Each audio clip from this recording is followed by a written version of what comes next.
In the late 1980s, Hollywood came to Scituate, and with that came a series of A-list actors such as Jack Nicholson, Cher, Michelle Pfeiffer, and Susan Sarandon. That movie is The Witches of Eastwick, and this is Scituate on the silver screen.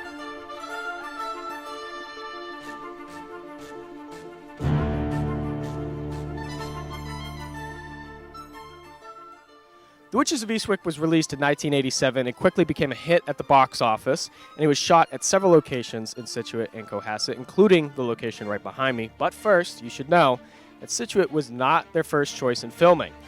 In fact, that belonged to a little town called Little Compton, Rhode Island. But after religious objections to Nicholson as a demonic warlock cavorting with 3 mischievous witches, the production was barred.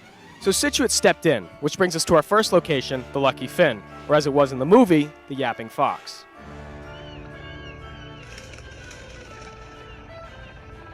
Known to Scituate as the Lucky Finn, back in the 1980s, the residents of Scituate knew this place as the Quarterdeck Antique Shop, where it served the same purpose for the residents of the fictional town Eastwick.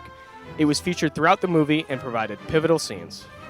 Various photos are available online of famous actors out and around the quarterdeck, including one of the most famous ones of Cher standing outside the quarterdeck shown here.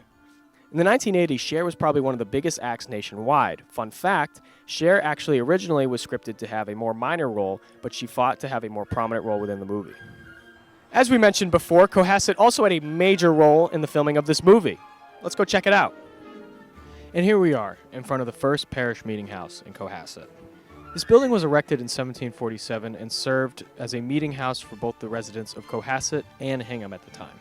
The opening scene to The Witches of Eastwick is an aerial shot of this exact field, as well as the water behind it and the meeting house you can see in the distance.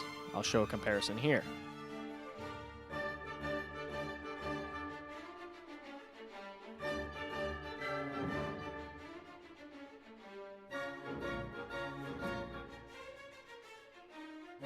The meeting house in the colonial period was not just a place of religious worship. It was publicly owned and served as a place for public gatherings, civic meetings, and other governmental functions. In 1986, the movie Witches of Eastwick was filmed in Cohasset, and in one scene, the actor Jack Nicholson, playing the devil himself, walked down the center aisle spewing cherry pits on the startled extras, who included many of this exact church's congregation. All ended well, though, and a generous donation from the production company was endowed on the church's Community Outreach Fund. The movie went on to become one of the top 10 movies of 1987, as well as grossing over $60 million in the box office. It has since become a cult classic, especially for residents of the Northeast. For Scituate on the silver screen, I'm Cam Stone.